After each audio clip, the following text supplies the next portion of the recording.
Good night. Tonight our story is called Let Him Down.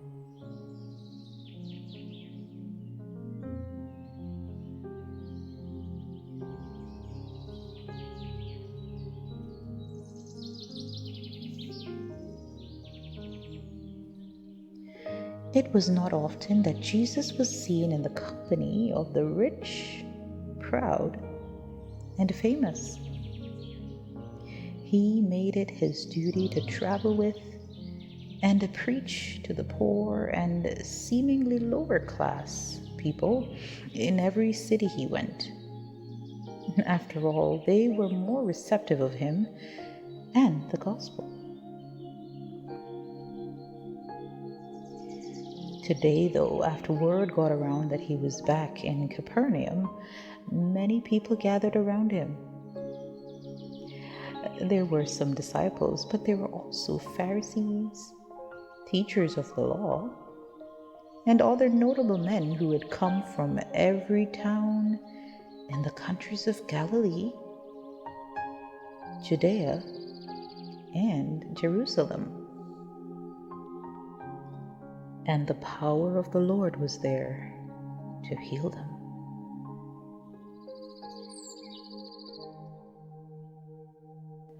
Jesus' fame had spread abroad, so these men decided they had to meet this rabbi who had not gone to the school of the prophets, nor the school of the law. I can imagine some of them came with the intention of showing off their knowledge to this young, unschooled fellow.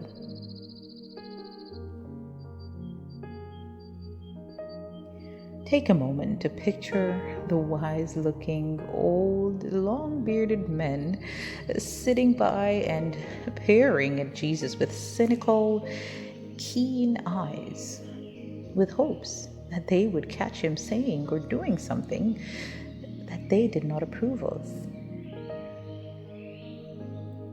The crowd grew, and Jesus tried his best to speak loud enough so not only the cynics could hear, but also those who needed a word.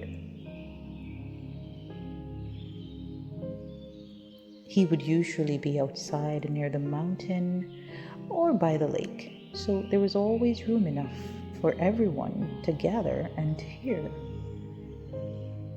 This time, the home that was previously considered to be one of the largest in town could not provide enough space for the throng that tried to force themselves through every door, window, nook, and cranny. I can almost hear Jesus echoing these words, "The Spirit of the Lord is upon me, because he has anointed me to preach the gospel to the poor. He has sent me to heal the brokenhearted, to preach deliverance to the captives and recovering of sight to the blind, to set at liberty them who are bruised." What better way to quiet the cynics than to quote the very prophet, Isaiah, whom they had come to revere? As Jesus spoke, a strange thing started to happen. A small bit of roof tile fell on Peter's head, and he was very sure he had heard someone cutting away at something on the roof. Peter was astonished, but he held it together and decided to step away from that spot.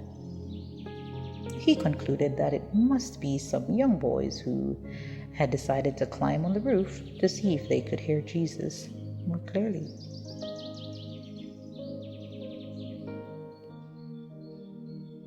The cutting and knocking became louder, however, and the crowd looked up in awe as the first block of wood was removed to reveal the piercing sun and what seemed like several men working away to remove their obstacle. What could be happening, though? For the first time, Jesus was no longer the center of attention. He too had moved away from the spot and stood gazing at the roof as the men revealed their intentions.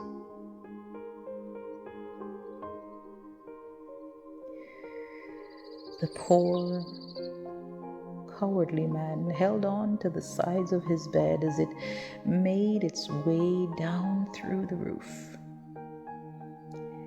The fear of rolling off the bed was quieted and subdued by the faith and joy he had found.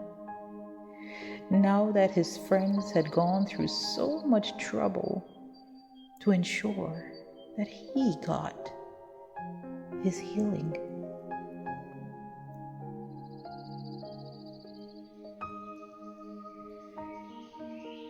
Can you picture that moment?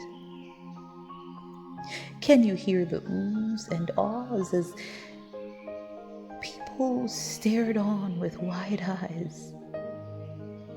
Can you hear the muttering in the room from maybe that one person who figured he would just wait until Jesus was done preaching before asking for his healing, but now only to be pushed further into the crowd as they moved away from the hole in the roof?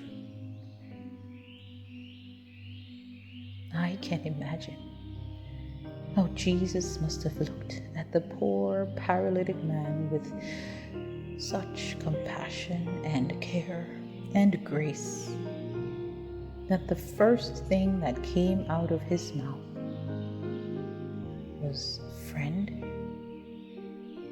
your sins are forgiven."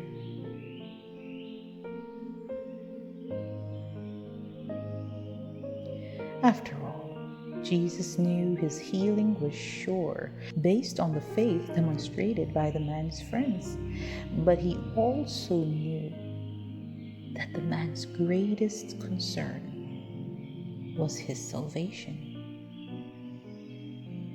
Jesus always knows our hearts even more than we do.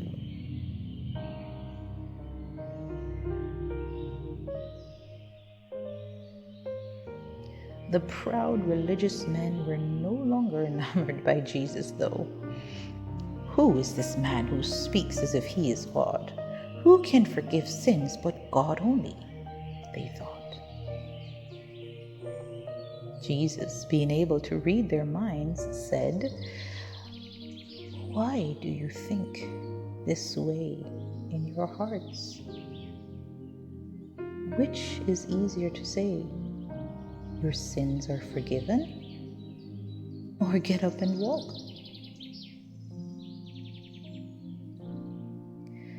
So that you may know the Son of Man has the right and the power on earth to forgive sins." Jesus turned to the paralytic and said, "I say to you, get up, take your bed, and go to your home." The man must have gotten up so quickly that he probably lost his balance after not using his legs for so many decades. He grabbed up his bed and walked through the astonished crowd, all the while praising and thanking God for his healing. I'm sure his friends were praising God and cheering him along too.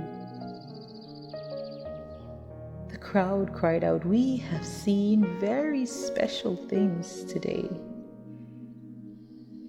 Praise broke out in that room as everyone who witnessed the miracle could not help but marvel at what they saw. Can you imagine being in that crowd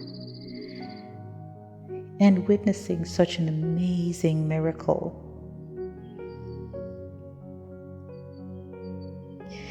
Jesus demonstrated that it's always faith and the power of God that makes us whole.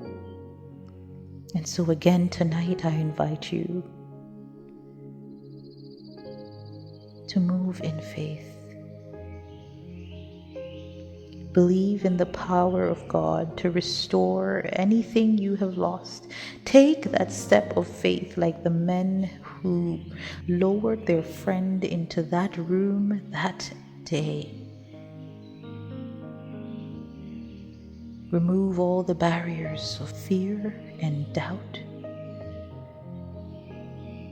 and let your burdens down through the roof to the feet of Jesus, and let him take them.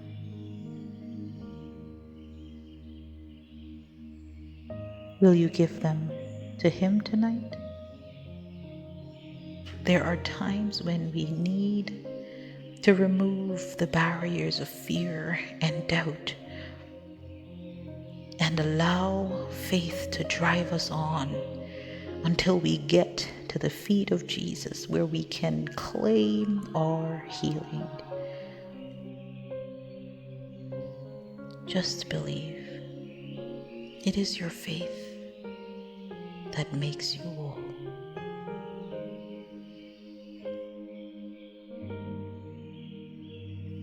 Good night.